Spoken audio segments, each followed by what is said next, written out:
Good afternoon, students. So today, with another video of History Civics, the chapter number is 7, the Kingdom of Magadh. So welcome you all. Let's revise this chapter again. Already this chapter has been completed in the classroom. So chapter number 7, the Kingdom of Magadh. We learn that during the early Vedic age, the ruler of each tribe was called Rajan, who became more powerful during the later Vedic age. He started performing yagna like the Ashwamedh Yagna or annex new territories under his rule. The other method of increasing the area under his rule was to defeat another Rajan in war. Gradually, these kings came to be known as kings of Janpad rather than a single tribe or Jan.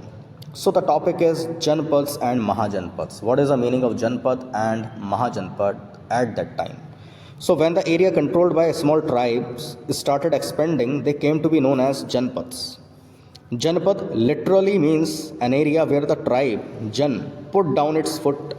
The bigger Janpad came to be known as Mahajanpads. In a broader sense, the term Jan was used for territory under a ruler, while some of the Jans evolved into their own Janpads. Others appear to have come together to form a common Janpad. Around 600 BCE, Janpads consolidated into 16 Mahajanpads, or the Great Kingdom. These flourished in the Gangetic plains of the Indian subcontinent and were the earliest states of India. Out of these 16 Mahajanpads, 4 emerged as the most powerful and important. These were Magadh, Avanti, Kosala, and Vats. Subsequently, Magadh overtook the other 3 and became the focal point of all major political activities across the Indian subcontinent for several centuries. The main occupation of people during the age of Mahajanpads was agriculture. The use of iron became extensive. Plowshares and other agricultural implements were made from iron, thereby making it easier to bring the heavy clay soil of the Gangetic plains under cultivation. Iron axes helped in clearing forest. Thus, there was an extension of agriculture as well as intensification. This generated the surplus necessary for state formation. Let's talk about 16 Mahajanpads in the modern places. First is Ang, that is in Munger, Bhagalpur, Bihar. Avanti is in Malwa, Madhya Pradesh. Asmaka, Godavari River, South India. Ghedi, that is in Bundelkhand, Madhya Pradesh. Gandhar, that is in Rawalpindi. In the modern time, it is in Pakistan. Kamboja, that is Rajouri, and Hajra, that is in Afghanistan. Kashi, Varanasi, as we all know, Uttar Pradesh. Kosala, that is eastern Uttar Pradesh. Kuru, Meerut, and southern east Haryana. Magadh, Gaya, and Patna, Bihar. Mal, that is Devariya, Uttar Pradesh. Matsya, Jaipur, Rajasthan. Panchal, western Uttar Pradesh. Then Shurusena, west Uttar Pradesh. Vajji, Vaishali, Bihar. Vats, that is in Allahabad, present time Uttar Pradesh.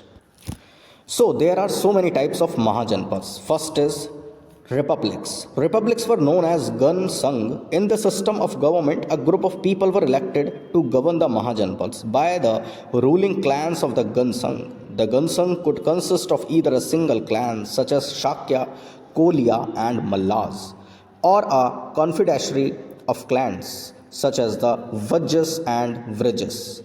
The position of the chief of the assembly was not hereditary in the Gan Sangh. All matters or issues were put to before assembly to be discussed or debate. When a unanimous decision could not be arrived at all, they voted upon the members of the assembly. Second is monarchy. So, monarchies had a centralized form of governance ruled by the king. Unlike the Gan Sangh, the position of the king was hereditary. He was advised and assisted by the ministers. The kings maintained large armies. Magadh, Kosala, Vats, and Avanti were the well-known monarchies. Now let's talk about the kingdom of Magadh.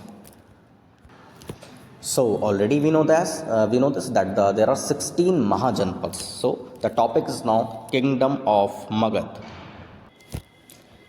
Between Ang and Vats lay the kingdom of Magadh, corresponding to modern day Bihar. Rajgraha was the early capital of Magadh. Magadh came into prominence under Bimbisar and Ajashatru of the Haryanka dynasty. Causes for the rise of Magadh. Magadh enjoyed many natural advantages. It was located at the confluence of the river Ganga and Son, which made water available for drinking, agriculture, and transportation. It had a large deposit of iron ore, which was used to make agricultural implement and weapons of war. The alluvial soil of Gangetic plains made the soil very rich and suitable for a variety of crops. It was also thickly forested, which provided wood and elephants that proved to be invaluable during war with other states. Rulers like Bimbisar and Ajashatru helped it to grow in prominence. Now, Bimbisar, he ruled 542 BC to 493 BC. Bimbisar was the first powerful king of Magadh. He extended his kingdom up to Ang in the east. Bimbisar became the king when he was 15 and he ruled for 52 years. He used the policy of marital alliances to expand his kingdom. He sent envoys to Avanti and Gandhar to strengthen bilateral relationships, which further established him as a powerful ruler. He is one of the first kings to have a large standing army. He not only expanded his empire but also patronized Jainism and Buddhism. Now, Ajashatru ruled 493 BC, 461 BC. Ajashatru became the king of Magadh in 492 BC after killing his own father Bimbisar.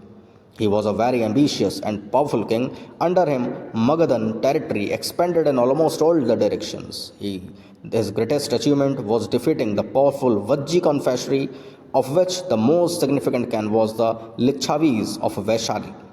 Ajashatru strengthened Rajgarh and built a small fort at Patligram, which went on to become the famous capital Patliputra, that is in modern time it is in Patna, Bihar. Ajashatru is also used to have built a stoop over the relics of Buddha. He also called the first Buddhist council at Rajgarh in about 487 BC. He died in 461 BCE after the reigning for about 32 years. After that, Shishunak dynasty became and came into the power, and then this type of empire just began to extend more. So it was just the introduction or the brief introduction of the chapter, that is Kingdom of Magadh. I hope that it would help you to gain some extra particular knowledge relating to the subject. Thank you and have a good day.